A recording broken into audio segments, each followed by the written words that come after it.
Olá, tudo bem? Eu sou a Grace Ferreira Donati, vice-coordenadora do Comitê de Comunicação Suplementar e Alternativa do Departamento de Linguagem da Sociedade Brasileira de Fonoaudiologia. Hoje eu estou aqui para fazer a abertura de um webinar muito especial que conclui a campanha do mês de conscientização de comunicação alternativa que ocorreu durante todo o mês de outubro.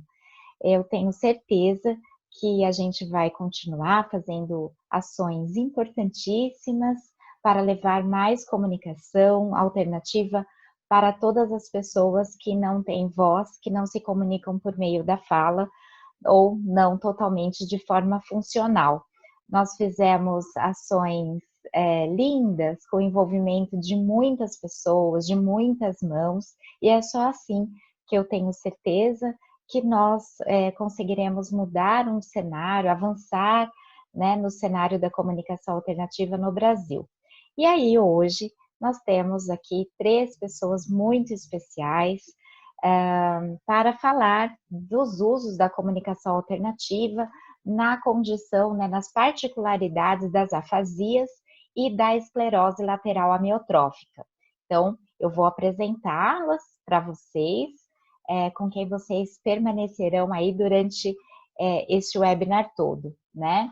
Então, o tema do nosso webinar é usos da comunicação alternativa no adulto, as particularidades nas afasias e na esclerose lateral amiotrófica, né? Bom, e para esse bate-papo, nós contamos com a professora Maria de Jesus Gonçalves, que é fonoaudióloga pela PUC de São Paulo, tem mestrado em Linguística pela Unicamp e doutorado em Psicologia Experimental pela USP. É docente do curso de Fonoaudiologia da UFRN desde 2010, assessora acadêmica do CCS da UFRN, tem experiência docente em fonoaudiologia há 30 anos na área de linguagem, uma experiência clínica em linguagem e comunicação alternativa com um refinamento de poucas pessoas, né? Principalmente nas alterações da fala e da linguagem por lesão neurológica, como nos casos de AVE, TCE, ELA, paralisia cerebral e outros. É membro da ISAC Brasil e da Sociedade Brasileira de Fonoaudiologia. Bom, para juntar nessa conversa, nós temos a fonoaudióloga, nossa diva da fonoaudiologia, a fonoaudióloga Adriana Pérez, que também é fonoaudióloga pela PUC de São Paulo, é especialista em linguagem pelo Conselho Federal de Fonoaudiologia e aprimoramento em comunicação suplementar alternativa pela PUC de São Paulo. É membro da diretoria da ISAC Brasil desde a sua fundação. Mais de 20 anos de experiência no atendimento de crianças e adultos com necessidades complexas de comunicação e com o uso da CSA nos ambientes clínico, institucional, escolar, hospitalar e domiciliar. A professora em cursos de aperfeiçoamento e especialização em linguagem em várias regiões do Brasil, membro da Sociedade Brasileira de Fonoaudiologia. Seja muito bem-vinda também, professora Adriana. Bom, e a gente conta com a luxuosa presença da fonoaudióloga, professora doutora Regina Yushon-Chun, para mediar essa conversa, esse bate-papo gostoso que nós teremos. A professora Regina é fonoaudióloga pela USP de São Paulo, especialista em linguagem pelo Conselho Federal de Fonoaudiologia, doutorado pela PUC de São Paulo, com pós-doutorado em Linguística pelo IEL da Unicamp. É docente do curso de Fonoaudiologia e do PPG Saúde, Interdisciplinaridade e Reabilitação, do DDHR, da Faculdade de Ciências Médicas da Unicamp. Atua há mais de 40 anos com comunicação suplementar e alternativa. Tem formação em Bliss, nos Estados Unidos, e também no método Bobat. É membro da ISAC Brasil e da Sociedade Brasileira de Fonoaudiologia. Eu tenho certeza que esse bate-papo será extremamente enriquecedor para a sua formação e é uma grande satisfação tê-las aqui. Então, professora Regina, agora eu passo a palavra para você. Muito obrigada, Grace. queria cumprimentar o Departamento de Linguagem, né, em nome da professora Débora e no seu, pela excelente campanha no mês de conscientização, no mês de outubro. Esse webinar encerra essa campanha, né, então é bastante importante. Muito obrigada pelo convite. Bom, então, gente, nós vamos conversar sobre os usos da comunicação alternativa no adulto, particularidades nas afasias e na esclerose lateral amiotrófica.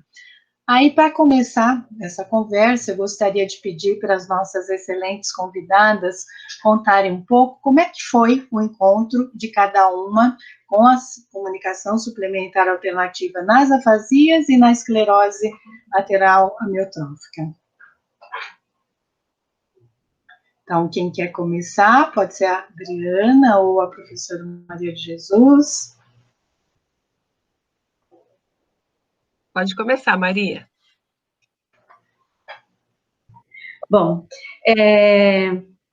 boa noite a todos, é um prazer estar num evento como este, no final da campanha, né, e dar a nossa contribuição, e dizer que eu estou muito feliz também de estar aqui com a professora Regina, com a fonoaudióloga Adriana, né, nos conhecemos de longa data, e temos compartilhado aí muitas experiências, então é um prazer. Na verdade, eu acho que antes de falar um pouquinho do meu encontro com a comunicação alternativa na ELA, eu gostaria de falar do meu encontro com a comunicação alternativa, né? Eu sempre fui uma fonoaudióloga que, desde a graduação, quis trabalhar com linguagem, fui fazer o mestrado em linguística, porque entendia que, para trabalhar em linguagem, eu tinha que saber bastante de linguagem.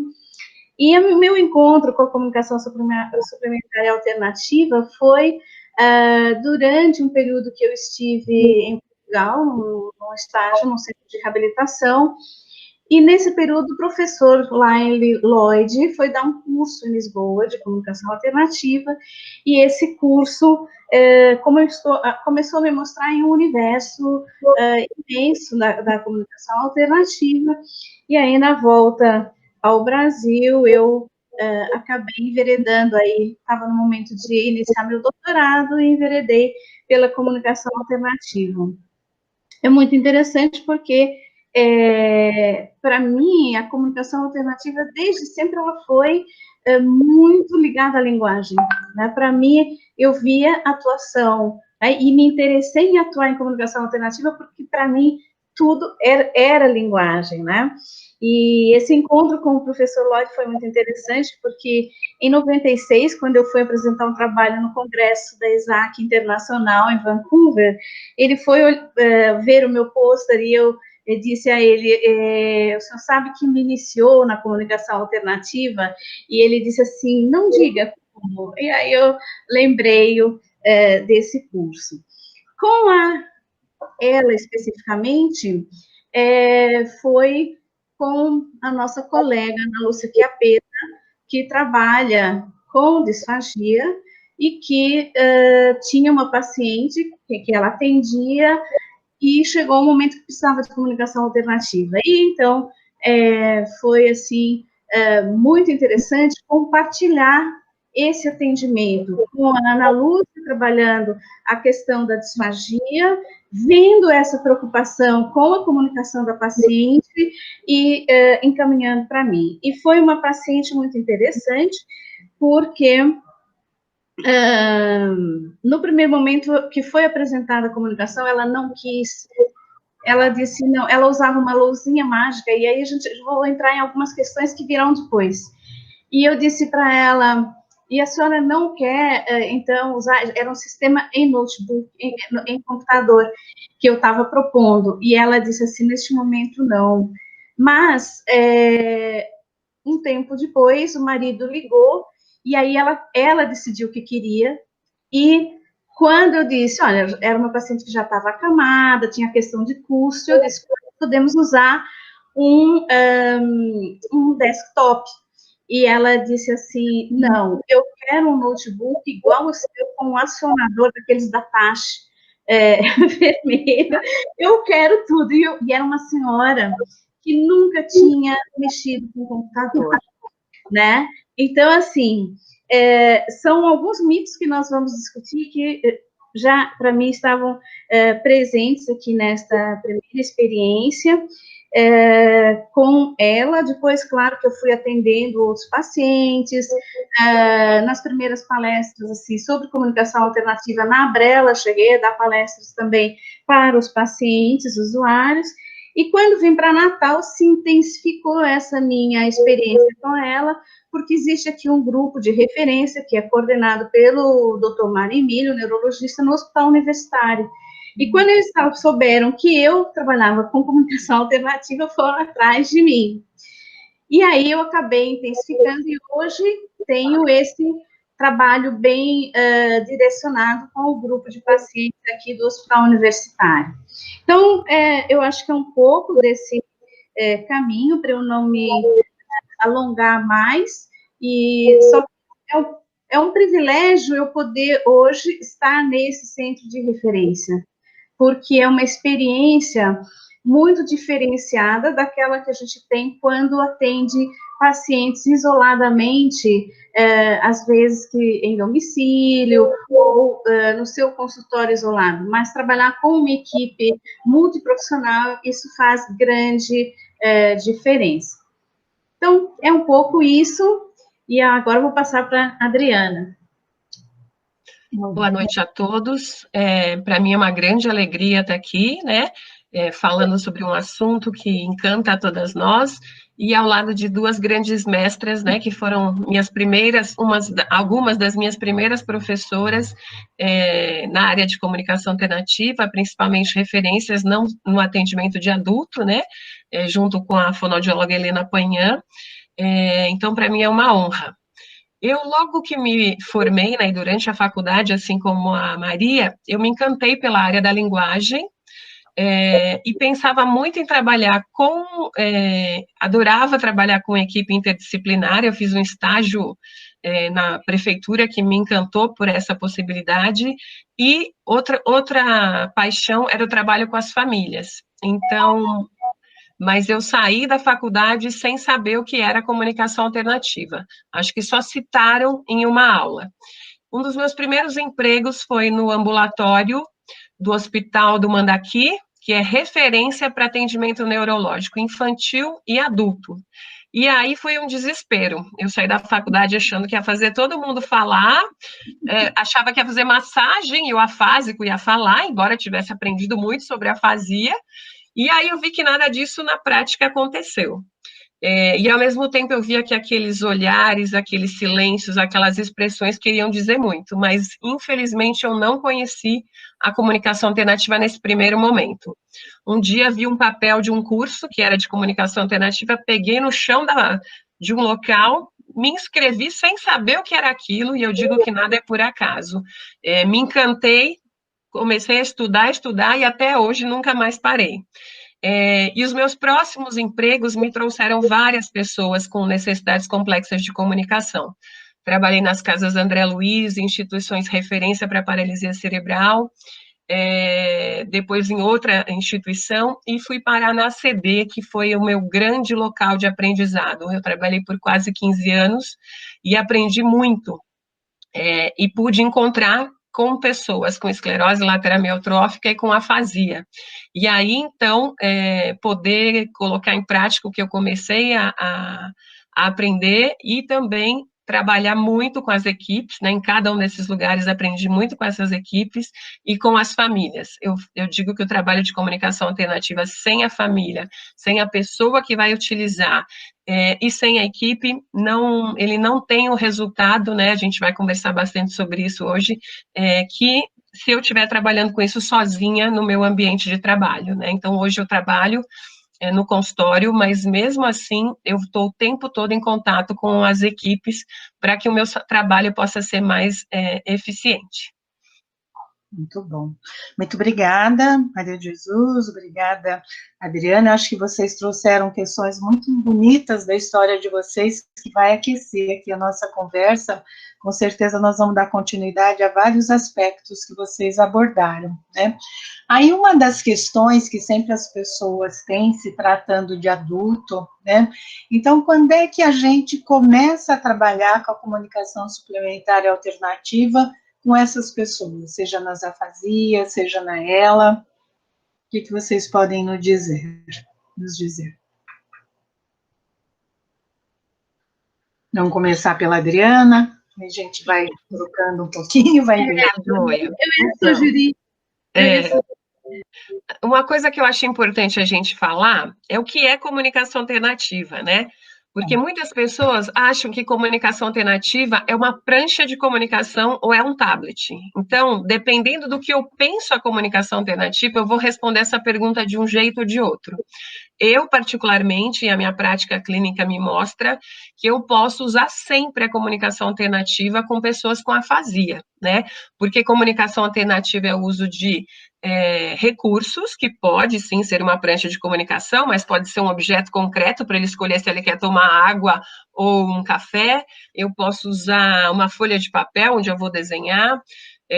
A gente tem as estratégias, né, que é como o paciente vai mostrar aquilo, né, a gente vai ver que na ELA, muitas vezes a gente vai ter que ter adaptações, né, e eu uso os símbolos na comunicação alternativa, que pode ser um objeto, pode ser um pictograma, pode ser a minha vocalização, pode ser a escrita. Então, comunicação alternativa é muito maior do que uma prancha. No caso das afasias, existem muitas pessoas que acreditam que a gente deve usar só após alguns meses de tentativa de outras abordagens. Eu, particularmente, penso e uso até quando eu vou avaliar alguém numa UTI. Porque eu preciso dar voz, eu preciso dar vazão a essa comunicação. Às vezes eu pergunto e os alunos dizem isso, 6 meses. Eu falo, você conseguiria ficar 6 meses sem me perguntar o que aconteceu comigo? Sem me falar que está feliz? Sem falar que o Corinthians ganhou, né? Então, eu acho que isso depende muito, muito do que a gente pensa ser a comunicação alternativa. Por exemplo, na afasia, eu posso escolher primeiro, né, depois de uma boa avaliação de linguagem, quais são as maiores dificuldades desse meu paciente, na afasia, geralmente eu trabalho para favorecer a compreensão da linguagem. Ninguém comunica aquilo que não compreende. Se eu nem estou compreendendo, como é que eu vou me expressar? Então, os símbolos, eles vão entrar já a partir desse momento. Eu posso usar para uma escolha simples, né? O que você quer comer, se eu estou trabalhando a disfagia. Eu posso usar para fazer um calendário do que ele vai ter naquele dia. Eu posso usar para trabalhar o agramatismo, que é tão comum e que eu vou usar muito. Eu posso trabalhar para dar voz às estereotipias, aos jargões, né? Nona, nona, nona, nona, nona, nona, chitotô, chitotô, o que é esse chitotô? O que é essa nona, nona? O que é essa perseveração num gesto, né? Então o filho pergunta, mãe, o que a senhora quer da feira? E o filho fala, meu Deus, eu estou tão angustiada, minha mãe adorava ir na feira. Então, se a gente pensar que comunicação alternativa é muito mais do que isso, e que eu tenho que valorizar a comunicação multimodal, eu penso que a comunicação alternativa vai andar de mãos dadas com outras abordagens, com a terapia melódica, com os exercícios de nomeação, ela não caminha sozinha, né? Então, eu, Adriana, penso dessa forma o início da comunicação alternativa. Não dá para esperar, a comunicação ela é urgente. Perfeito. Maria de Jesus, o que você poderia dizer? Eu acho perfeito o que a Adriana colocou. Na verdade, a gente tem que entender realmente que a comunicação não é uma prancha, não são figuras, quaisquer figuras, são imagens que têm que ter um valor simbólico e por isso vão ser trabalhadas para que isso se construa. E acho que tem um princípio na comunicação alternativa, para quando iniciar, que eu acho que é tanto para o infantil quanto para o adulto, embora a gente tenha um entendimento diferente do que é isso, que é a intervenção precoce, né? Então, claro que lá no infantil vai ter uma conotação na precocidade, e aqui a intervenção precoce, que é isso que a Adriana estava colocando. Eu não posso esperar 6 meses para dizer para a pessoa, né, que agora, então, você vai ter uma forma de se comunicar. E na ela, especificamente, a gente acho que tem histórias, né, e a história também nos mostra que, até algum tempo atrás, os pacientes ficavam ou chegavam para fonoaudiólogos para trabalhar, para nós que trabalhamos na comunicação alternativa, já quando não tinham fala, né?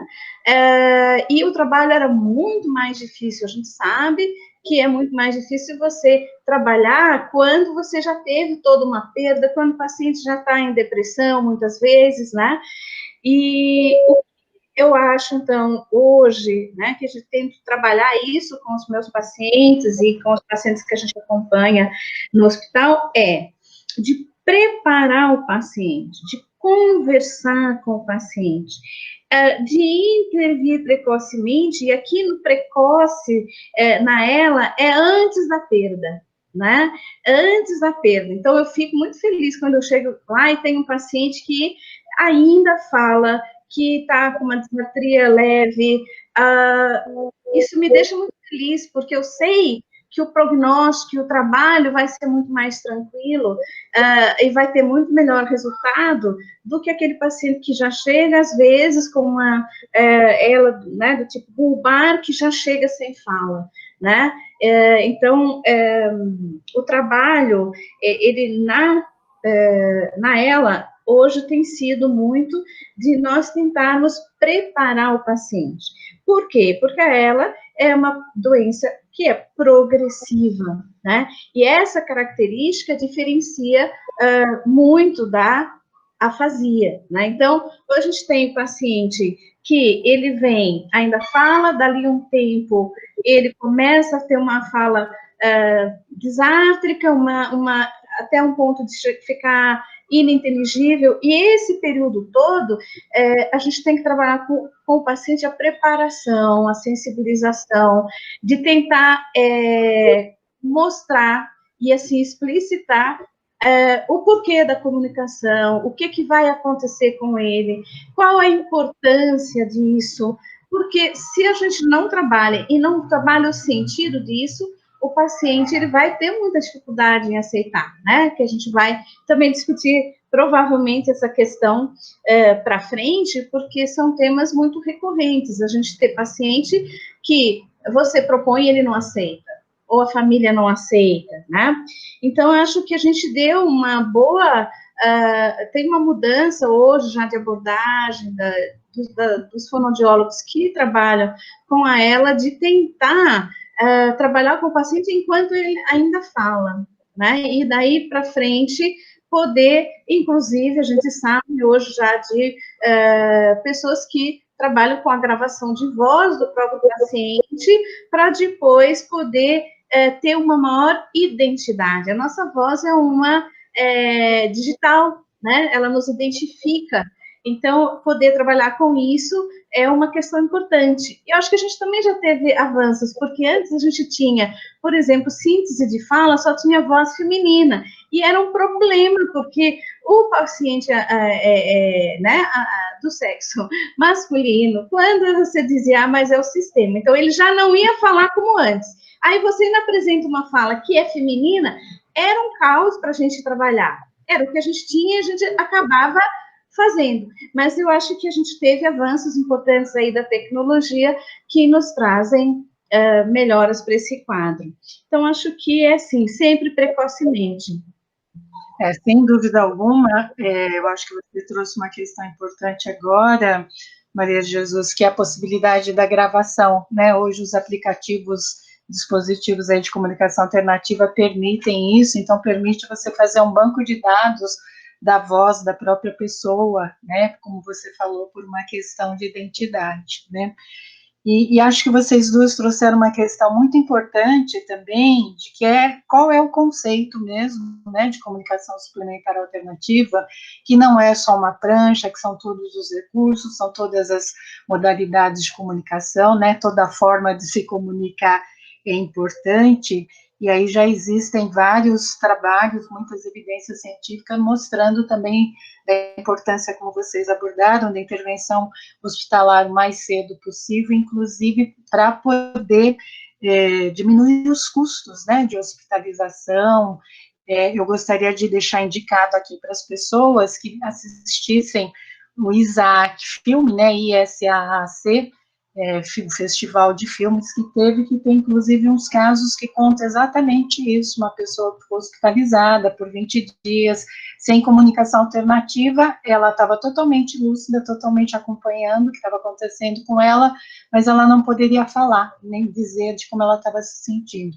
Até que mudou de hospital, mudou de equipe, daí introduzir a comunicação alternativa, ela pode ter uma participação mais ativa. Mas nós vamos falar já na nossa próxima pergunta, que é exatamente o que vocês começaram a falar também, né, e que tem a ver com esse exemplo que eu trouxe da ISAAC Internacional, mas nós também temos no site da ISAAC Brasil, né, no YouTube, na verdade, os filmes produzidos por nossos usuários de comunicação alternativa. Então, eu acho que é bastante importante agora que vocês pudessem, então, falar, vocês já falaram um pouco sobre isso, quem é que participa dessa tomada de decisões nesse processo, então, de implementação da comunicação suplementar e alternativa? Quem que gostaria de começar? Bom, vou eu agora. A gente vai alternando, troca de turnos, né? Já estamos na linguagem. Obrigada. Bom, a tomada de decisão é óbvio, assim, eu falo é óbvio porque às vezes a gente esquece disso, porque ainda existe, principalmente para as famílias que estão menos acostumadas, ou para muitas pessoas que estão pouco acostumadas com as pessoas que não falam, né, acham que a pessoa que não fala não pensa, né, então, as pessoas saem tomando decisões sobre o outro sem consultar, sem perguntar. Então, a tomada de decisão no processo certamente é do paciente. Agora, como é que vai ser? Com o apoio e orientação do fonoaudiólogo. E aí também é uma coisa interessante, do fonoaudiólogo e da equipe que atende esse paciente. Por quê? Não adianta nada o fonoaudiólogo dizer, olha, é importante trabalhar a comunicação alternativa, é importante para você se comunicar, e você ter o neurologista dele que diz que não é importante, é ter o fisioterapeuta que não usa a comunicação com ele, é ter o cuidador que nem sabe o que é comunicação alternativa. Então, assim, a tomada de decisão, sim, é do sujeito. Se ele não quiser, a gente não tem como obrigar, que é o que eu sempre digo. O processo de comunicação, ele passa por um processo ativo do sujeito. Ele não pode ser passivo, né? Eu não posso chegar lá e enfiar símbolozinhos na cabeça da pessoa, né? Não posso.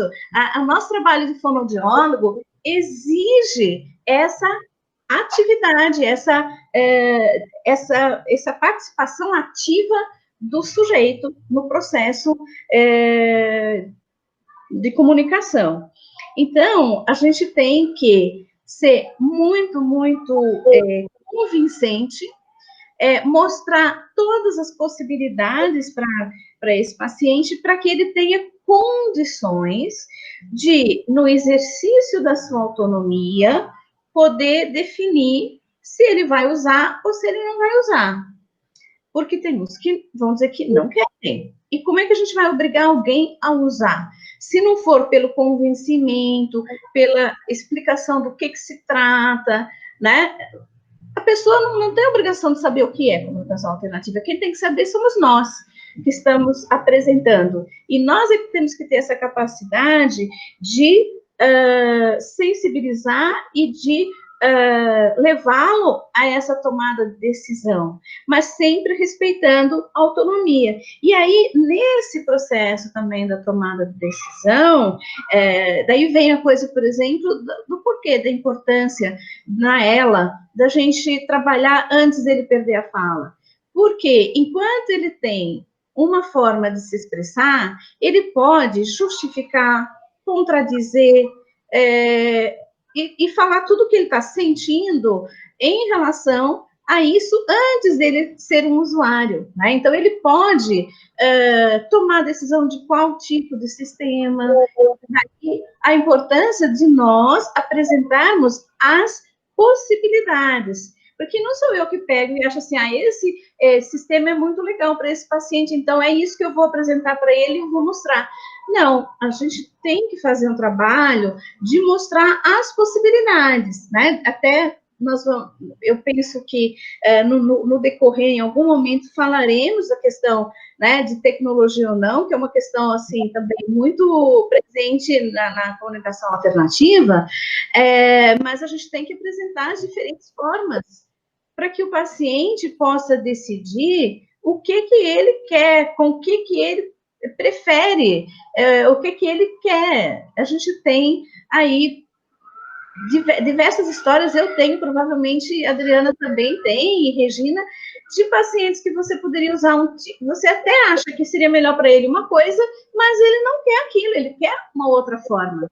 E se ele se adapta a essa forma, então é isso que vai ser usado, que é uma outra, né, um mito aí, uma questão, né, da comunicação alternativa. Qual é o melhor sistema de comunicação? Perfeito. O melhor sistema de comunicação é aquele que o sujeito consegue se comunicar e que é bom para ele. Porque o que é bom para mim pode não ser bom para o outro. Óbvio que aí vão estar respeitadas uma série de condições também, porque às vezes o paciente quer uma coisa e ele não consegue, não tem condição de usar aquela coisa. Então, a gente tem que ter alguns parâmetros, mas eu acho que a questão da conversa, da explicação, de orientação, de transparência e honestidade nossa com o nosso paciente, ela é fundamental. Acho que é um pouco isso. Muito bom. Eu acho que você trouxe questões bastante importantes, e aí eu queria saber da Adriana, como é que isso fica na afasia, né? Que às vezes as pessoas acham que o paciente afásico não tem essa possibilidade, né? Por não falar, de tomar decisões. Na verdade, assim, né, complementando tudo que a Maria já falou, né, que tem tudo a ver também com o paciente afásico, essa decisão, ela é, então, desse sujeito que vai usar ou não a comunicação alternativa, da sua família, as pessoas que estão mais próximas, né, nesse momento da decisão, e da equipe interdisciplinar, né, não é só minha enquanto fonoaudióloga, isso é fundamental, né, acho que é a primeira coisa, e por mais grave que o paciente possa estar, existem formas dele ajudar a participar dessa escolha, dessa tomada de decisão, né, então cada profissional tem um papel fundamental, por exemplo, o psicólogo, para ajudar esse paciente a aceitar essa nova condição de não falante, né, o terapeuta ocupacional, que muitas vezes vai ajudar a pensar as questões visuais, as questões motoras, qual é o melhor junto com a gente, né, qual é a melhor tecnologia, a família, que a queixa que a família traz e o paciente vão fazer com que a gente acabe decidindo por um ou outro recurso, né, então eu acho que isso é fundamental, essa decisão, ela não é sozinha, a equipe faz parte, a família faz parte da equipe, muitas vezes ela vai estar na reunião com a gente e o paciente também, né, muitas vezes eu vejo isso, todo mundo decidindo e a pessoa que vai usar roupa não vai na loja comprar roupa junto com a gente, assim, a comunicação alternativa é como fosse decidir se vai ou não comprar uma roupa nova e que roupa é essa, a Regina pode falar, nossa, a Adri vai ficar bonita com aquela blusa, e eu vou falar, nossa, não tem nada a ver comigo, né, ou eu estou engordando e estou emagrecendo e talvez aquela roupa não dê certo, assim o afásico, num primeiro momento, a compreensão está desorganizada, eu não consigo nomear, eu não consigo repetir, de repente eu vou melhorando e aquilo que escolheram para mim já não é o que está me servindo, né, então eu acho que essa decisão, ela precisa ser de toda a equipe, e aí entra uma questão muito delicada e ética. E se na minha equipe existem mais de uma fonoaudióloga? Existe a fonoaudióloga da comunicação alternativa e a da disfagia e a da Apraxia. A gente precisa discutir, a gente precisa ouvir por que a outra está pensando. Eu não posso dizer para o meu paciente, não vai fazer comunicação alternativa como a Regina está te dizendo, que isso vai prejudicar a sua fala. E a outra, então assim, eu acho que a gente tem que, enquanto profissional da comunicação, se comunicar com os outros membros da equipe. Porque imagine o paciente e a família. Quem eu escuto? A Regina, a Adriana ou a Maria?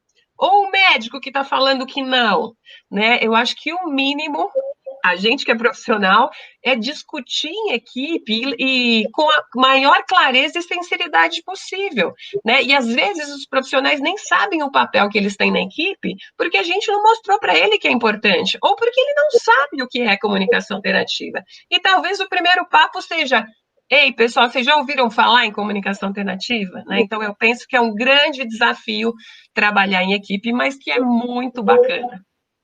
Muito bom, muito bom. Bastante importante todas essas questões que vocês estão trazendo de reflexão para quem está nos ouvindo, né? Vai ser bastante importante nas boas práticas, tanto nas afasias, quanto na ELA. Na verdade, em qualquer, né, paciente que use a CSA. Bom, então vamos em frente. E aí, uma outra dúvida que sempre as pessoas têm também é como é que você introduz a comunicação suplementar alternativa em adultos, né? No nosso caso, aí nas afasias e na ELA. Eu penso, né, nas afasias, que é sempre a partir de uma demanda. É o que esse meu paciente me traz. Eu já fiz minha avaliação, já complementei com a avaliação dos outros colegas, mas eu acho que a gente trabalha com motivação, né? Então, a partir do momento que esse sujeito está motivado e entende para quê, faz mais sentido. Eu vou dar um exemplo de uma paciente atual minha. Ela tem uma afasia de Broca e uma apraxia bastante importante. Então, ela trouxe como demanda, como desejo, sábado passado, esse sábado agora, ela completou 49 anos de casada. E ela se comunica muito pouco pela fala. E ela me comunicou com os recursos. Eu queria muito fazer um cartão para o meu marido e comprar um presente. Então, nós fomos trabalhar.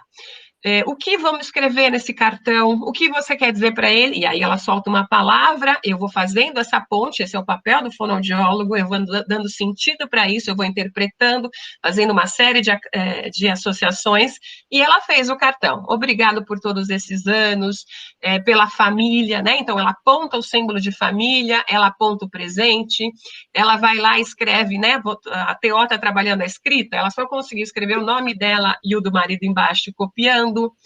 E aí ela me pediu para dar um porta-retrato para ele. Tiramos a foto e aí preparamos tudo isso e no sábado eu fui atendê-la. Ela estava tão ansiosa, mas tão nervosa. Aí a hora que ela viu, ela... Ai, lindo! Como? E aí eu usei a terapia melódica. Um presente para você. E ela conseguiu falar essa frase e conseguiu falar: eu te amo, com o exercício da terapia melódica. Se a gente, as enfermeiras ficaram emocionadas, o esposo, e o que eu usei? Foi só a comunicação alternativa? Não, foi todo o trabalho de compreensão que eu fiz com ela para ela entender o que eu estava dizendo, para ela ir podendo falar tudo isso. Usei os símbolos, usei a escrita, usei as vocalizações, o que a fisioterapeuta está treinando na coisa, ela levantou, ela quis abraçar ele, ela usou a escrita da TO. Para mim, isso é introdução de comunicação alternativa, é usar tudo que faz sentido, todos os meus objetivos enquanto fono e condensar isso com trabalho em equipe. Perfeito, linguagem viva, né? Vida, viva comunicação. Muito bom, obrigada. Pois é, isso mesmo.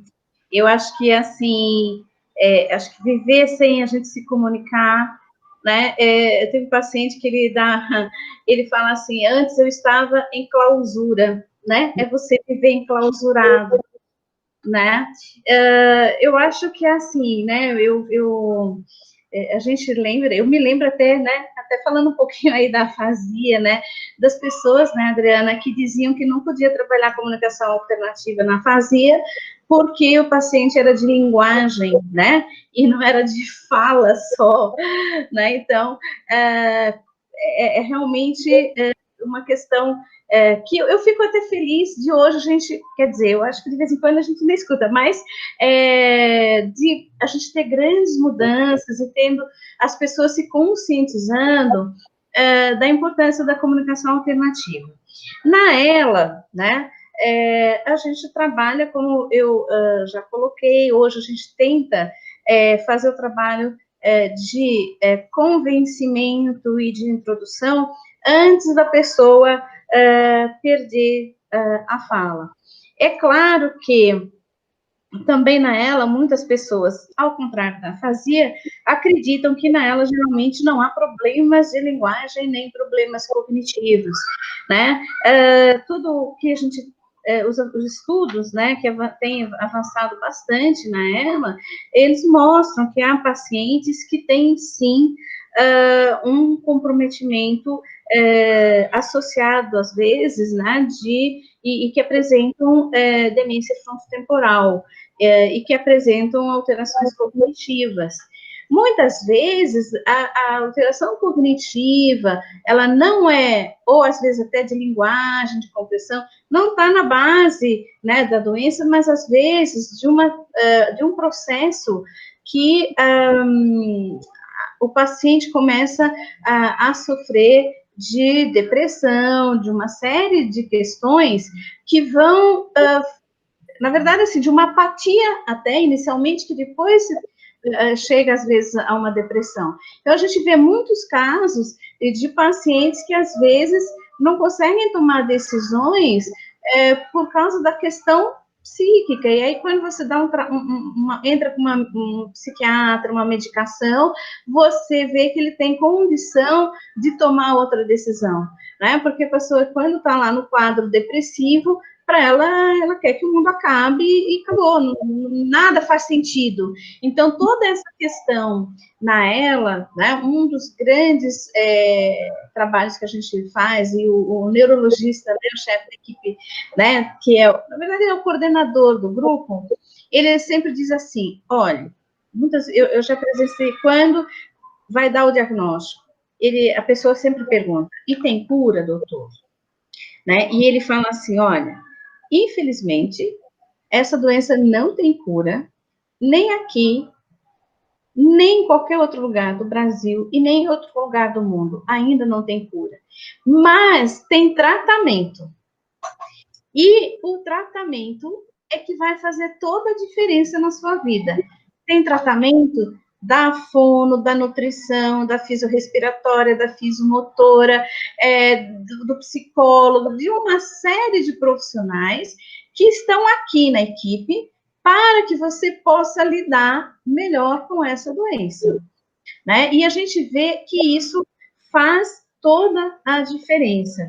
Então, com os pacientes, a gente tem trabalhado sempre nesse sentido de trabalhar precocemente, de conscientização e sempre do valor da autonomia, né?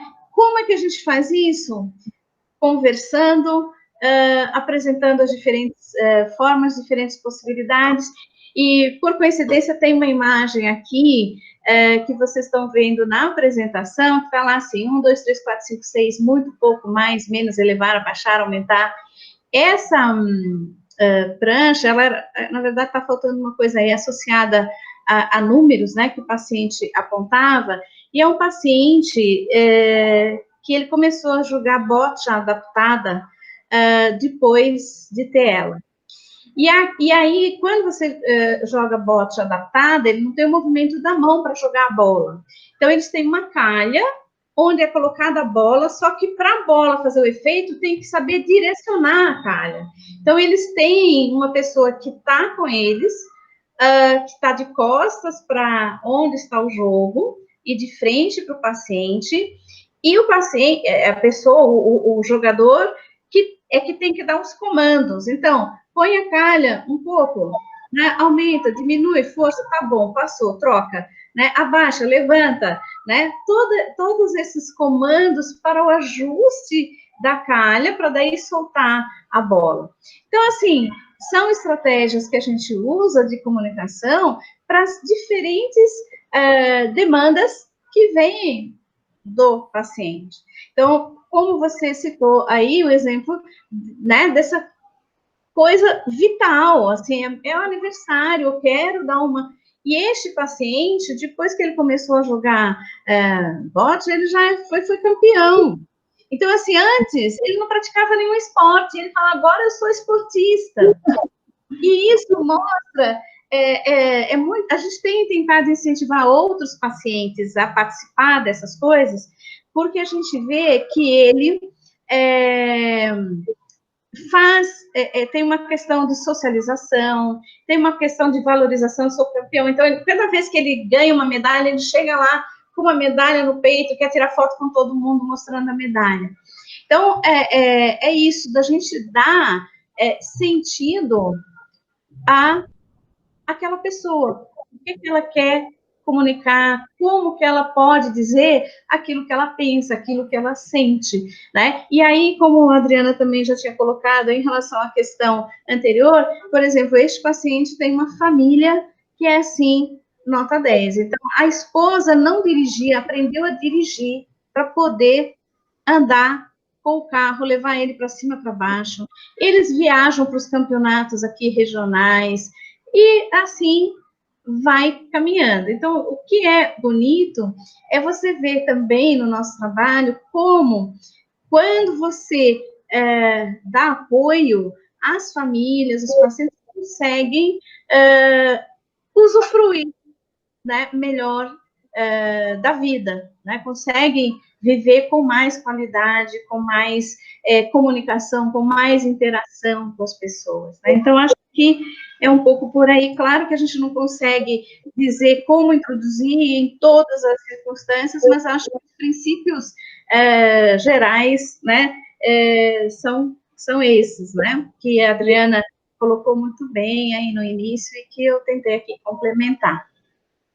Eu acho que foi muito, muito comum, teve vários pontos em comum que vocês duas colocaram, né, que a importância realmente de fazer um trabalho voltado para os interesses, para a demanda dos pacientes. Aí vocês trazem dois exemplos muito bonitos, né, que emocionam a gente, quer dizer, a moça poder falar do amor dela pelo marido, a importância que o marido tinha na vida dela, né, motivar a ação, como disse a Adriana, é realmente importante. E agora, assim, quando a gente olha sem saber do que se trata, fala calha, e alguém pode falar calha, o que calha tem a ver, né? Por que eu vou colocar um símbolo calha para uma pessoa? Aí, quando você conta, faz todo sentido, né? Então... Eu fiquei pensando o que era essa calha, e eu ia perguntar. Tá vendo?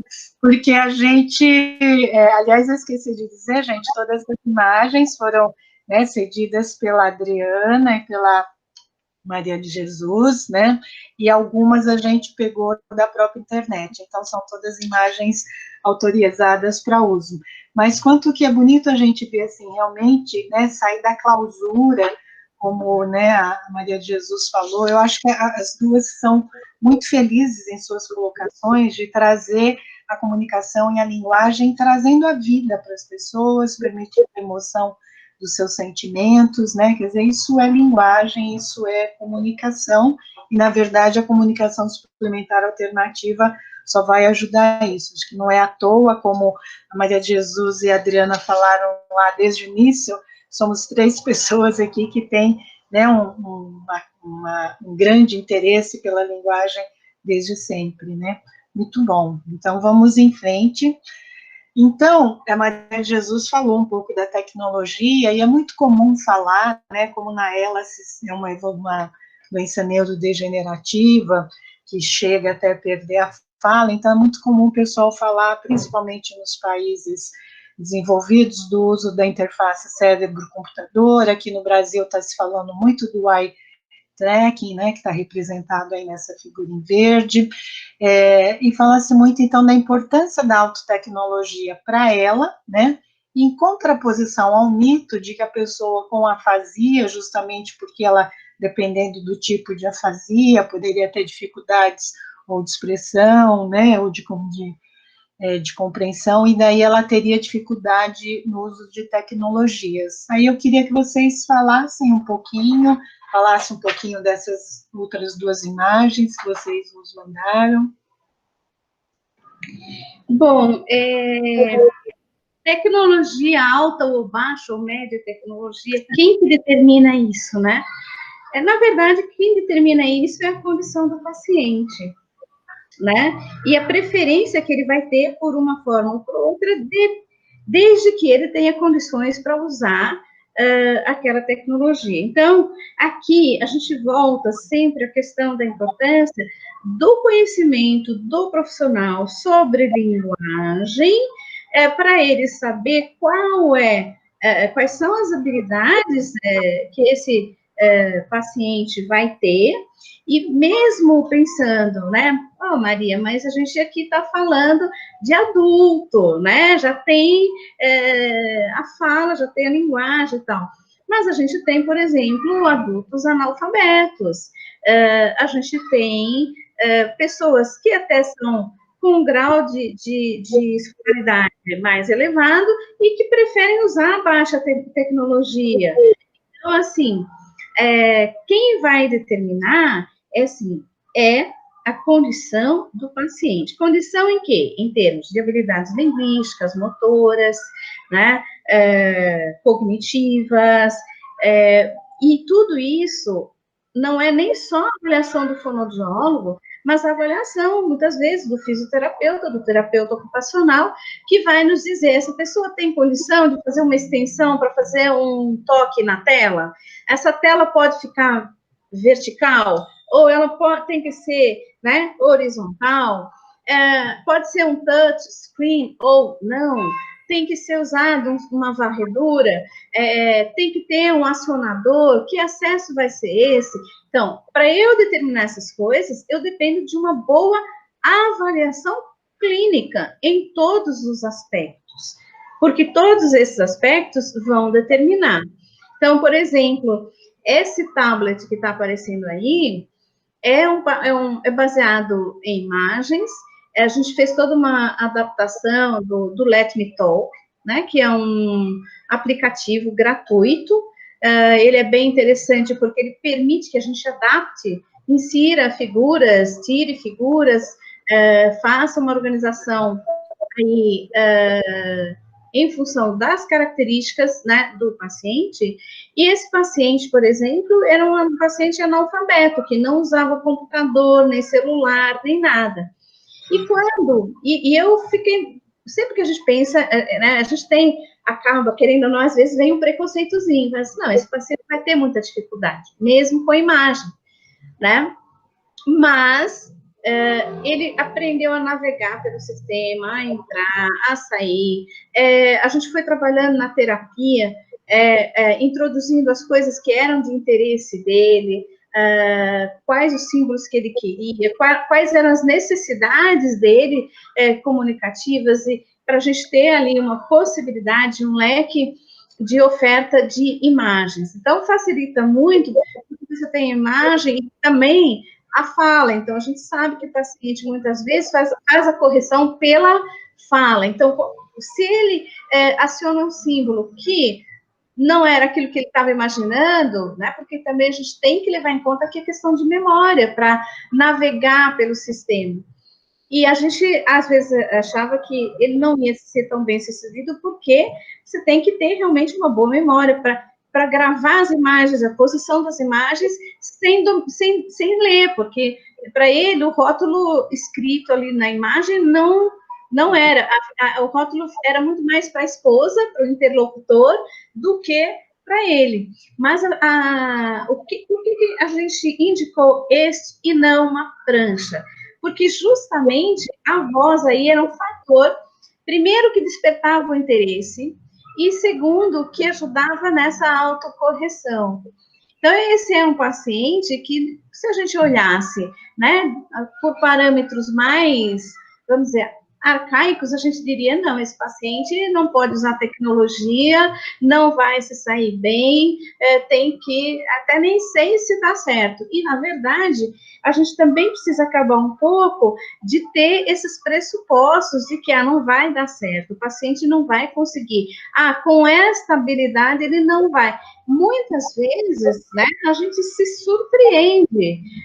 Então, não podemos ter esses conceitos de que, analfabetos a gente vai ter muito problema, se a pessoa é muito alfabetizada, vai ter sucesso. E a gente vê que não, porque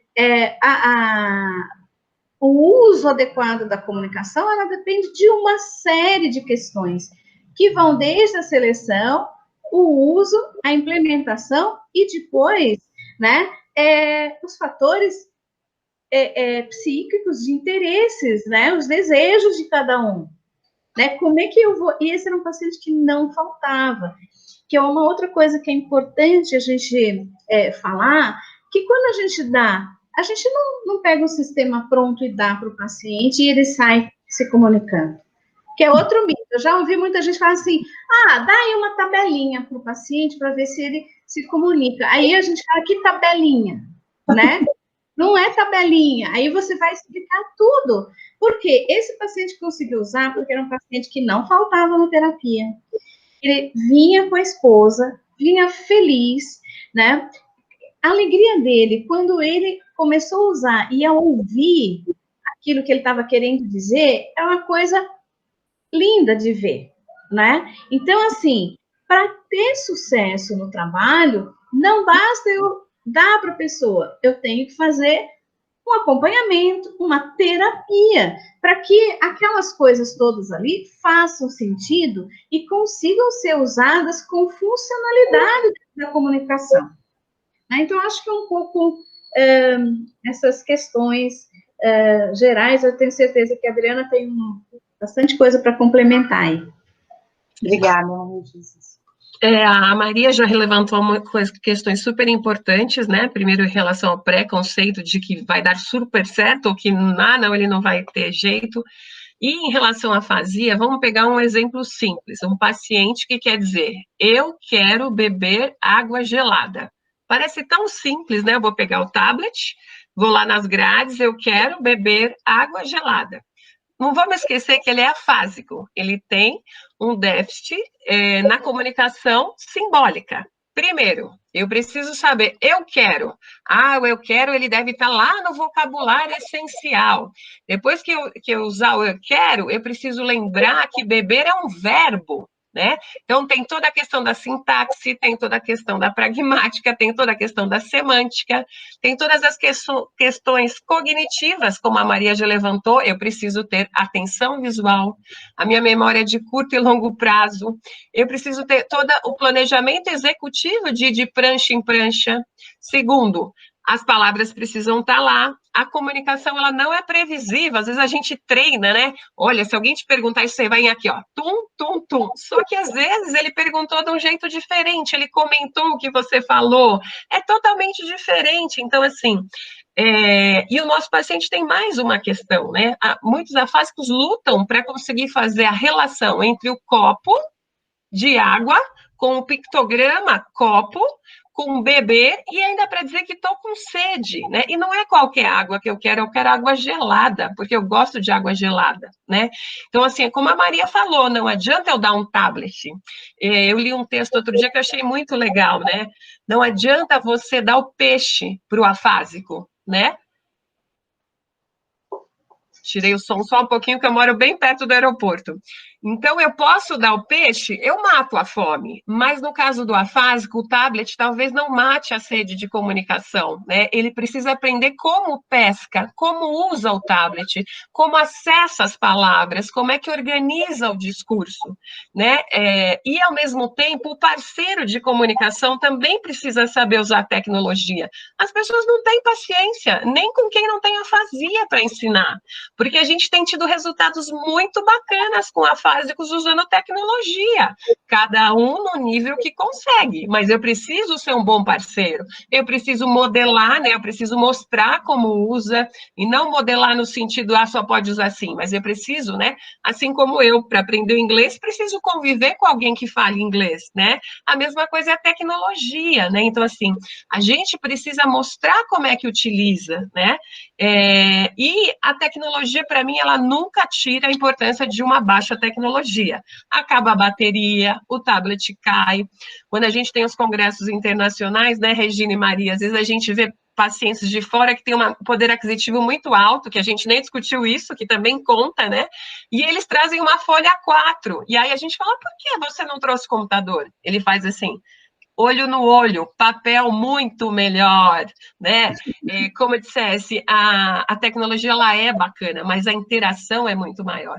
Tem 2 textos depois, se vocês quiserem, que são muito bacanas, um com pacientes graves, com afasia grave, e resultados, né? Ele faz um levantamento dos trabalhos que já tem, e mesmo pacientes com afasia grave, tendo retorno comprovado, né, de melhora usando a tecnologia. E outro estudo que eu gosto muito, dizendo, não se esqueçam de quem vai usar a tecnologia, né, o sujeito por detrás da tecnologia. O sujeito tem que aparecer mais do que aquele tablet bonito, aquele mouse ocular, né, aquela tecnologia que custa uma fortuna, e que nem sempre é a melhor, né, Maria? Até para o paciente com ela. Então, tecnologia é muito bom, a tecnologia, a afasia, e ela dá samba, desde que seja muito bem escolhida. É verdade.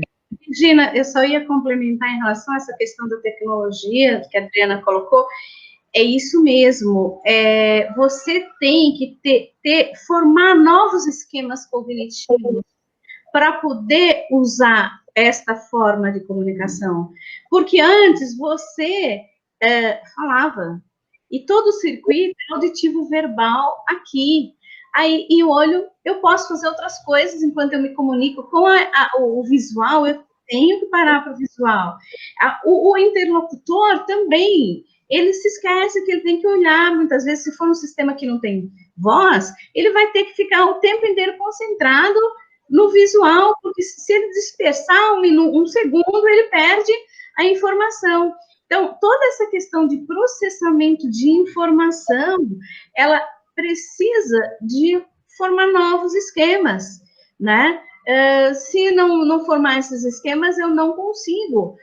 E sem contar também que muitas vezes, né, você citou o eye track, tem pacientes que não conseguem, não vai, porque a demanda cognitiva e a demanda de atenção é imensa e o paciente se cansa. É um treinamento, vamos dizer assim, treinamento, não gosto muito dessa palavra, mas um dos últimos pacientes que eu atendi, que ele estava tentando usar o eye track, uma dica que eu pude dar para ele ali na hora foi assim, olha, você agora tem que se acostumar a ter a sua atenção muito concentrada.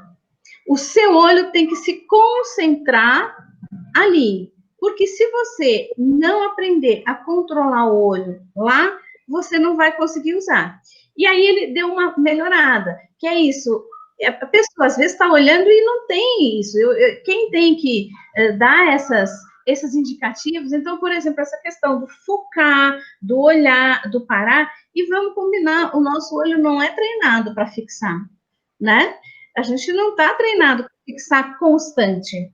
A gente olha, vê aquilo, se interessa por alguma coisa, fixa um pouquinho mais o olhar, mas essa coisa constante traz uma demanda de energia que muitos pacientes não conseguem, né? Tá certo. Vocês falando, eu me lembro de 2 casos do Centro de Convivência da Afásicos da Unicamp, que a professora Maria Imacuidri, conhecida como Mas, ela fala que os afásicos, eles criam processos alternativos de significação, né, exatamente o que você estava falando. E aí teve numa das sessões lá, um dos afásicos queria falar que ele tinha visto uma eclipse lunar, e aí ele pegou a letra E e um clípse, e formou o eclipse, né? Então, também, muitas vezes, os pacientes nos surpreendem, a gente acha que, nossa, imagina, como é que ele vai falar de eclipse? Que máximo! Né? Foi super legal.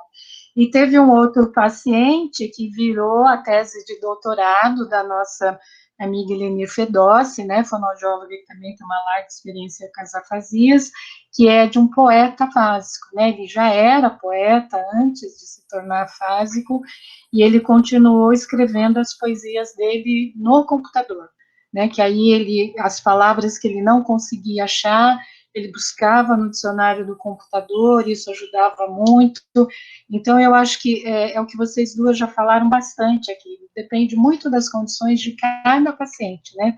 Esse paciente, por muitos anos, usou o computador, fez muitas poesias, mesmo afásico, continuou fazendo, né? Infelizmente, roubaram o computador dele, aí sim criou um problema na vida dele, porque as poesias estavam todas no computador, né?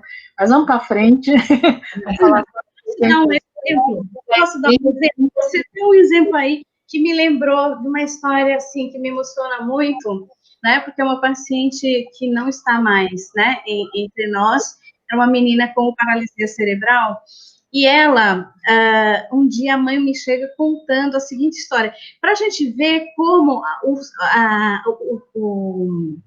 o sentido, ele é construído na interação e no contexto social, né? E um dia a menina começou a olhar para cima, olhar para cima, olhar para cima, e a mãe tentando adivinhar o que ela queria dizer, o que ela queria dizer, e ela não conseguia. E aí, finalmente, ela falou assim, Maria de Jesus? Aí ela, né, feliz porque era Maria de Jesus. Porque ela aprendeu que Jesus está no céu. E aí, quando ela foi se referir a mim, não tinha nenhuma forma, ela olhava para cima, para o céu, né? E você, como o sentido, né, da linguagem, ele é construído na relação, né, dela, e você vê como esse exemplo que você deu, né, desse sentido que você vai dando, né, de eu tenho que arrumar uma forma de dizer o que eu quero, e aí eu vou correlacionando as coisas, né? Mas você deu o exemplo da face que me lembrei dessa menina, que me emociona sempre. Lindo, lindo, né? Lindo exemplo. A gente vive muitos bons exemplos, né? A gente tem boas práticas na comunicação alternativa que nos dá muita emoção mesmo, né? Recentemente, nesse mês de outubro, que a gente teve todos os depoimentos, tanto da Isaac Brasil quanto da Sociedade Brasileira de Fono, uma das mães que postou o depoimento, né, a nossa querida Carol Guiar, ela falou ao longo do depoimento, assim, que esquecer o tablet em casa, esquecer a prancha de comunicação alternativa, esquecer a voz. Como é que você vai esquecer o que dá voz para o outro, né? Então, acho que é tudo isso que vocês estão falando, quanto que é importante o nosso trabalho, né? Então, vamos lá em frente, nós ainda temos mais algumas perguntas para vocês. Nós temos em torno de 20 minutos, tá? Só para vocês se organizarem no tempo. Uma outra questão, né, que está embutido em tudo que vocês já falaram, é como é que então, que fica a adesão, né, ou não adesão do próprio paciente, dos seus familiares e também dos outros profissionais, né? Eu acho que esse caso da Maria de Jesus é emblemático, né? Acho que seria bem interessante contar também, né? Vamos lá? Desse paciente, a adesão, né? Eu acho que realmente tem a ver com a questão de expectativas, né? Para o paciente e para a família. Então, qual é a expectativa? Isso é quase que, eu diria, 100% dos pacientes chegam, quando você vem, ele quer, assim, o desejo é voltar a falar e voltar a falar como antes. E no caso da ela, né, especificamente, essa expectativa é frustrada. Por quê? Né, neste caso, por ser uma doença progressiva, uma vez que você tem ausência de fala, não vai voltar à fala, é porque todo o processo aí motor, né, e neurológico, aí para a questão da produção da fala, né, já não existe mais, né? E aí você tem que trabalhar com esses pacientes na perspectiva não de um sistema temporário, como para muitos afásicos é um sistema temporário, né, a Adriana vai falar disso, para esses pacientes passa a ser um sistema permanente, né, de uso para que ele possa comunicar. Então, o que eu vejo com os pacientes, muitas vezes, é uma dificuldade de aceitar que eu não vou falar mais. E alguns pacientes dizem assim, mas eu gosto tanto de conversar. Fulano, e a família também traz isso, ela gosta de falar, então perder a fala é uma coisa muito difícil, porque como é que eu vou viver quando eu perder a fala? E a gente não pode esquecer o contexto mesmo da doença da ELA, porque eu digo sempre assim que na ELA a gente tem coisas concretas que vão dando para o paciente uma concretude da perda. Uma delas é a questão do BIPAP. Por quê? Enquanto eu estou lá, eu tenho um cansaço, mas eu ainda respiro, tá bom. Quando eu tenho que usar um BIPAP, tem ali um concreto, né, que está ali na minha frente, eu tenho que usar. Outro momento de perda bastante concreto também é coisa de perder a capacidade da deglutição, né, e de ter que fazer gastrostomia. É um outro elemento concreto que está ali no corpo dele, que é colocado, e que isso mostra para ele a questão da perda. E o outro momento é a perda da fala, quando você diz para ele, agora a sua fala não é mais aqui com a sua boca, mas você vai ter que se comunicar com outras ferramentas. Então, na ELA, a gente tem que trabalhar muito bem todas essas coisas, mas especificamente aqui em relação à comunicação também, né, de tentar sair desse momento da frustração e do encarar que eu vou ter que me comunicar dessa forma, né? E aí, assim, todo o nosso trabalho sempre de orientação, como eu já disse, ainda mais nesses casos que é definitivo, é de mostrar a efetividade e que esta é a única forma que ele vai ter de poder dizer para as pessoas o que ele pensa, o que ele quer, o que ele sente, todos os seus desejos.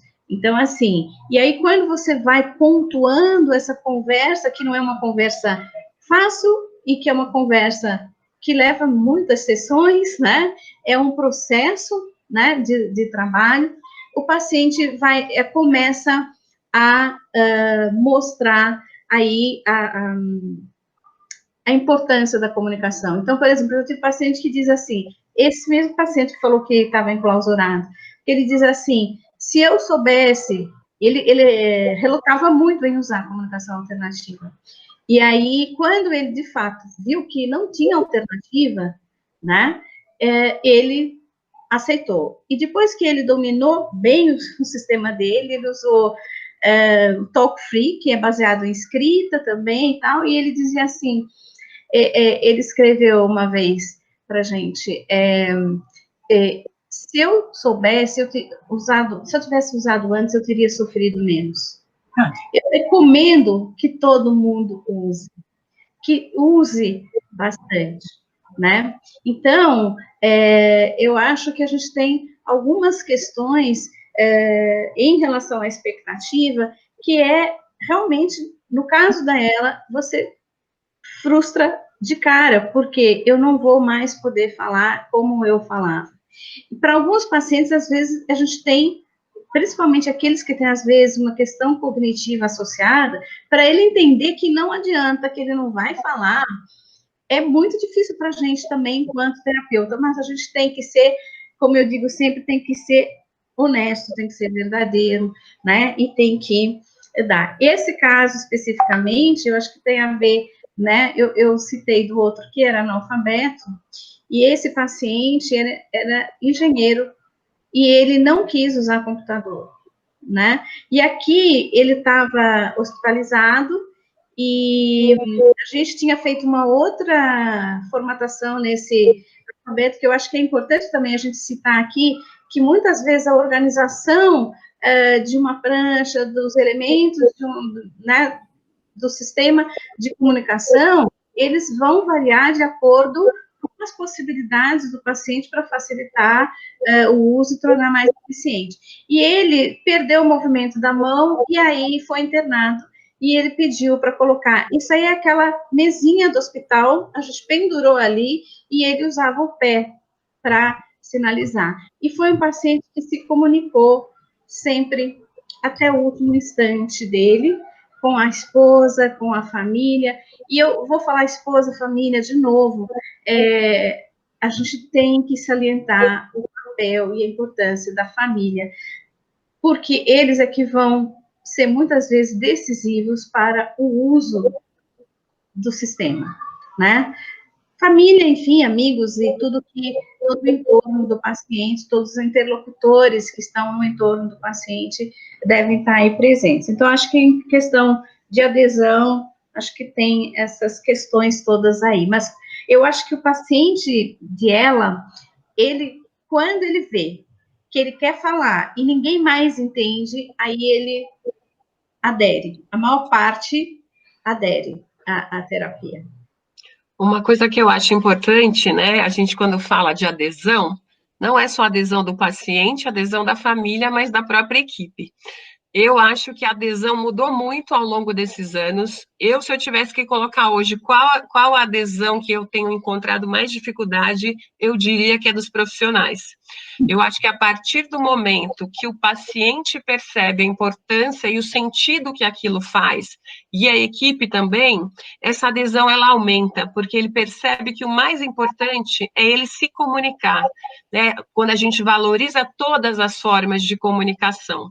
Então, eu, de novo, acho que a gente tem que trabalhar em todos os campos, né? Aquilo que a gente falou. Se a gente indica logo cedo, o paciente não vai e a família enxergar como é minha última esperança. Então, isso é ruim, porque só me indicaram hoje. Né? Se os profissionais têm um discurso parecido, mesmo que a gente tenha divergências, mas a gente tem um elo comum, um eixo comum, essa adesão ela é maior. E eu acho que muito mais do que a gente dizer que precisa usar, que vai ser bom, ele precisa sentir isso na prática, né? Acho que a gente ainda vai falar um pouquinho sobre os parceiros vão ser fundamentais nessa aceitação. Então, eu sempre digo isso, muito mais do que dizer que é bom, né? E as pessoas que não conhecem ou ainda não acreditam, muitas vezes falam assim, olha, eu acho que agora é melhor a gente começar com comunicação alternativa, né? Porque o senhor melhorou um pouco, mas, então, assim, eu acho que a forma como é posto que vamos utilizar comunicação alternativa faz toda a diferença. Se eu falar para você, experimenta a laranja, Regina, e eu odeio laranja, eu vou falar, Regina, experimenta a laranja. Não é a mesma coisa. Olha, existe também uma possibilidade. E eu acho que a gente tem, de novo, uma questão ética de dizer para aquele paciente e para aquela família que também existe a comunicação alternativa, assim como existem todas as outras abordagens, porque muitos pacientes, sejam crianças ou adultos, não sabem disso. Né? Eu tenho mães que choram no consultório, os pacientes são encaminhados com 18 anos, ninguém nunca disse para ela que tinha aquilo. Então, eu acho que a adesão passa por aí. Muito bom, muito importante todas essas questões, né? E aí eu acho que elas passam pelo que vocês, né, acabaram de falar. Como é que então a gente trabalha essas expectativas diante da perda de falar para esses adultos, né? Seja o afásico, seja o paciente com ela. Sou eu? Eu acho que tem a ver com isso que eu acabei de falar, né? Se eu soubesse, já tinha até feito um gancho. Eu acho que é muito difícil, né? É por isso que eu digo, tem particularidades. Eu falo muito para as alunas, é muito diferente como eu vou trabalhar com uma criança com paralisia cerebral, ou como eu vou trabalhar com adulto. O adulto teve toda aquela vivência do bom falante, né? De saber o quanto é gostoso, o quanto é importante, e o quanto eu gostaria de voltar a ser antes, como eu era antes. Não só em termos de fala, mas em termos de tudo, né? Então, eu acho que, de novo, se a gente motiva esse paciente, e eu nunca tiro a esperança de ninguém, né? Claro que na esclerose é mais difícil ainda, né? E muitos trazem para mim, Adriana, eu vou voltar a falar. Nunca esqueço uma vez que eu fui avaliar um paciente muito diferenciado no interior, e ele me bombardeou, ninguém nunca tinha colocado nenhum alfabeto, ele tinha esclerose lateral, e ele começou, eu vou voltar a trabalhar, como vai ser minha vida sexual, como vai ser isso, como vai ser aquilo, e eu anotei tudo aquilo, respondi o que era do meu pedaço, como fono, né, e falei, agora você vai levar tudo isso para o médico, para outros profissionais. Então, acho que trabalhar, a expectativa é isso, é ver que existem outras possibilidades, que não só a fala. Perfeito. Maria, quer contar um pouquinho dessa imagem para a gente? Sim, eu acho que a Adriana já falou, na comunicação, na ela, realmente, a gente tem, às vezes, uma dificuldade maior, porque a gente sabe que não vai ser transitório, e é uma marca, como eu já disse há pouco, né, concreta de uma perda, né, é mais uma perda, né, então, na ela, nós profissionais temos que levar isso em conta. E eu, muitas vezes, vejo os pacientes, e você está na terapia, e eles desabam chorando mesmo, porque não era aquilo que ele esperava, não é aquilo que ele quer, e aí vai todo um trabalho nosso de responsabilidade, de mostrar o significado disso, do que significa comunicar ou não comunicar. Eu sempre trabalho muito com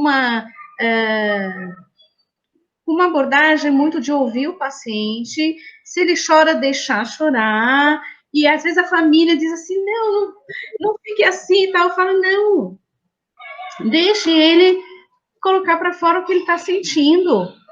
Tem um momento de chorar, tem um momento de rir, e não é porque a pessoa está com uma patologia que ela deixa de ser quem era, né? Então, assim, muitas vezes as pessoas, até às vezes, né, um grande erro é tratar aquela pessoa como, às vezes, com uma certa infantilidade. Então, assim, a conversa cara a cara, olho no olho, eu digo muitas vezes assim, eu entendo sua situação, eu sei que um sistema de comunicação alternativa não é igual à sua fala, não é igual. Agora, quando a gente não tem a fala, a gente precisa de ter algum jeito, porque como é que a gente vai saber, né, o que você pensa, como é que você vai se posicionar, como é que você vai dizer que você não está gostando das atitudes que as pessoas estão tendo ao seu redor, em relação a você, em relação a outras pessoas, né? Então, assim, esse trabalho, né, é extremamente importante de ser verdadeiro, de colocar, né, e eu acho que a Adriana também já colocou a questão, né, não só da família, mas também dos profissionais e tudo mais, né, a gente tem que trabalhar e capacitando, não é à toa que hoje se fala tanto em capacitação dos interlocutores, né, para que as pessoas saibam o que significa a comunicação. Por isso que eu já há algum tempo, quando eu monto alguma coisa para o paciente, como nessa imagem que está aparecendo aí, eu coloco junto, olá, meu nome é fulana, eu posso conversar com você utilizando esta prancha. Vamos conversar? Porque muita gente chega perto e olha e fica sem saber o que fazer com aquilo. Então, eu acho que é importante o sujeito ter essa fala. Olá, eu sou fulano, para que o outro saiba que isso aqui é para conversar, né? Então, acho que a gente, quando vai trabalhar aí com expectativas e tudo mais, e eu acho que nesse sentido, a terapia, não, a gente tem que entender isso também né, a Adriana já falou em relação à afasia, eu acho que em relação a qualquer trabalho da fonoaudiologia, mas na comunicação alternativa especialmente, né, de a pessoa entender que a terapia, toda a terapia nossa, envolve realmente paciente, família e equipe profissional, né, e entender que isto aqui que está posto de letra, de imagem, né, ele é o quê? É linguagem.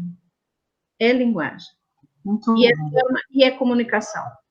Então, vamos lá, gente. Nosso tempo está encerrando, nós temos 5 minutos. Então, eu queria pedir para vocês, né, finalizar com algumas dicas que vocês gostariam ainda de deixar. 2 minutos para cada uma, para fechar, e 1 minuto para eu finalizar aqui. Ô, Regina, você pode passar o meu slide lá só para eu dar minhas dicas? Pronto. Na verdade, as minhas dicas são a partir da fala de uma paciente, né? A vida continua, AVC, e eu acho que a comunicação alternativa nos traz isso. Continue sendo autor, né? Então, que a gente lembre, né, que a palavra falada ela é uma ilha em meio a um oceano de possibilidades, que a gente tem muitas possibilidades, né? Então, assim, mergulhe na história de vida do seu paciente, ajude-o a reescrever e ressignificar esse novo momento, e busque parcerias, né? Uma grande parceira é a Sociedade Brasileira de Fono, que tem feito junto com o comitê esse trabalho tão bacana, e a Isaac Brasil. Muito obrigada, Adriana. Maria?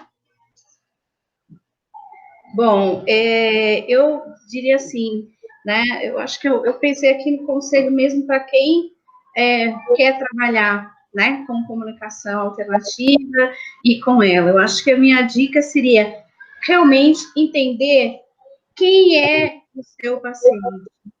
Isso é fundamental, né? E o que a linguagem e a comunicação envolve? Você, profissional, tem que ter na base essas questões. Se você não domina, né, isso, se não usa esses pressupostos, fica muito difícil trabalhar. A outra questão, que é mais direcionada a ela, né, eu acho que a gente tem que entender a doença e trabalhar em equipe, né? Não adianta eu trabalhar com ela se eu não sei o que a ela é, o que o paciente com ela apresenta, quais as demandas, quais as necessidades.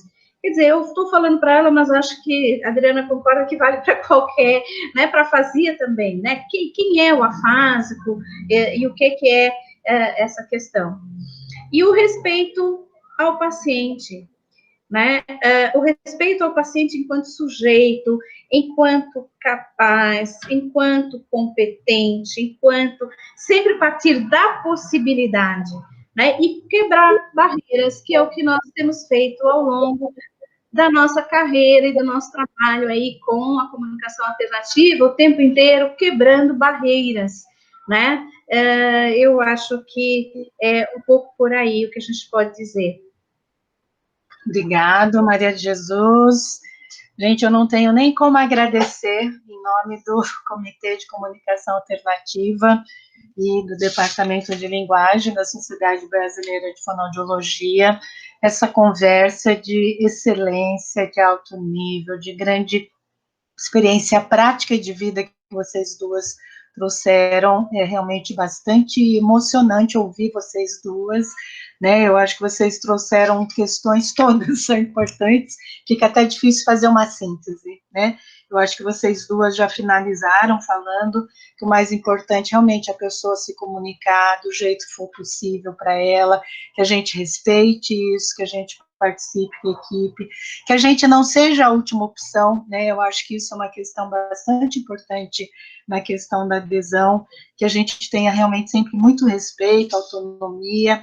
Eu acho que vocês duas são realmente duas grandes referências, né, no trabalho de comunicação alternativa de adulto. Então, em nome do departamento, especialmente do Comitê de Comunicação Alternativa, eu agradeço. Acho que a gente encerra aqui a campanha de conscientização da comunicação alternativa, com mais de 130 fonoaudiólogos fazendo parte do grupo de trabalho do comitê, pessoas que se dedicam, que trabalham, que se empenham, né, nesse trabalho com muita paixão e garra, que é isso que vocês mostraram, que é um trabalho desafiador, mas cujos resultados a gente ouviu vocês duas. Muito obrigada, gente.